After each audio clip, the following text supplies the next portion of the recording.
Kemar, you've resurfaced. He was in Nickel doing a gig. Still can't say what gig it is. Made the connection. We have Kevon, and of course, Dwayne here with us as well. Gentlemen, good evening and welcome. The final time to the World Cup edition of Football GPS. More of you, so less time, so let's jump straight into it. Owen, for me, it was a great performance by the Germans. One of the most complete performances I've seen from a team to win the World Cup. What's your view? Surely, and probably the most consistent team of our World Cup. We've been saying this, and the performance in the first game when they played against Portugal was probably the heralding of the team that would have actually caught the cup, and you saw where they dipped in performance, but in terms of spirit, how they were efficient throughout the rounds. And saw today was true German.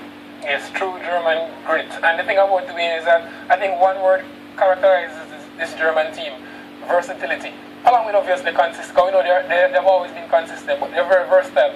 We saw where those setbacks didn't affect the way the team played, because they had so many good options from off the bench. And that's one of the things that we had all agreed on at the start of the World Cup, that Germany was possibly the strongest going into the World Cup, and it bore fruit, because they were playing initially with 4 centre-halves across the back four. Hold him on, I'm going to come to you because we have a call in line. Let's go. A lot was riding on the shoulders of Leo Messi. Yeah.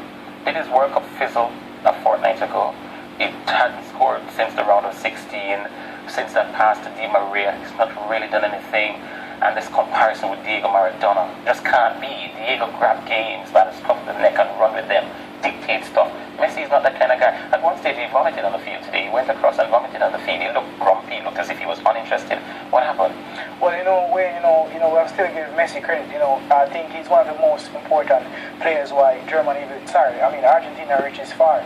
And he's been playing on a lot of pressure. The team is looking up to him, and this is one of the things that makes a great player. When at these moments of the game that you can stand up and come out. I guess a lot of persons, saying that Messi should have been more in the game. He should have scored. He should have this. He should have that. But you have to still give him credit. I think the Argentina team has nothing to be ashamed about. But they played a good tournament, and Leo Messi. Hours before the semi-final, I don't know if we can get back that footage. The second half of extra time against the Netherlands, he went into the dugout and he did this. The players were calling him and he said, "Give me a moment." He heard that his flatmate was on the way to the game, met an accident, didn't know if he died or anything, and he was told just before that moment that he died. And he moved away, retreated to the dugout. If we could get that back. That weighed heavily on him.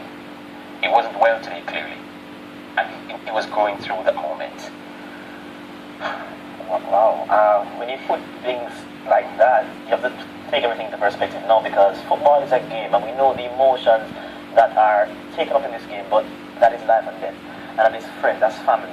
So we all know the pressure that Messi was under prior to this tournament and coming into this tournament, because he was heralded as the next best thing. He was heralded as Maradona himself, to come and carry the title to Argentina, and worse, on Brazilian soil.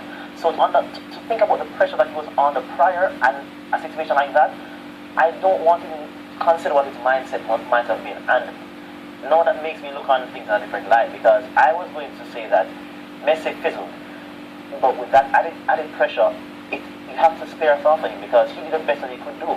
He carried them through the group stages. Yes, he has not been at the peak of his performance, but he's probably at the stage now where he's just given up, because his team, defensively his team was solid, but offensively going forward, they failed to perform. They were unflattering. He had pretty much no help. Di Maria went, and that just made it all about him. And it's a sad state. Yes, he's been touted as the greatest player. He's currently probably the best player in the world now. And you'd expect him to be able to lead his team forward. But with all of this pressure, the weight of a country on his back, and along with a situation like that, must have been really, really hard for him. Dwayne, has he missed his chance? The type of player Messi is, I wouldn't want to believe that, because he's your traditional number 10. He might in 4 years' time lose a bit of pace, but he will still be able to, the intricate passes that he does, those won't leave him, because the statistics show that attacking midfielders, creative midfielders like Lionel Messi, they tend to play their best years between, say, 28, 31. So we might very well see Messi in 4 years' time, perhaps peaking again, considering the years that he had sad before this. But before coming off that point, I just want to make a quick point about today's game. Last night, we were discussing that this game could be about tactical, how good the coaches are tactically.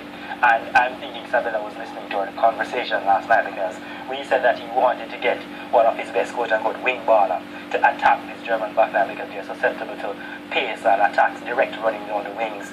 And he did that perfectly today with Lavezzi. But here's where the bigger tactician came in.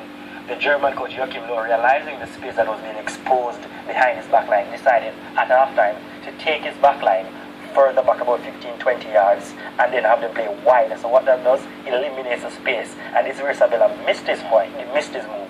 What I thought he would have done was take Messi and say, okay, go Messi, go in this 15-20 yards and do your thing here.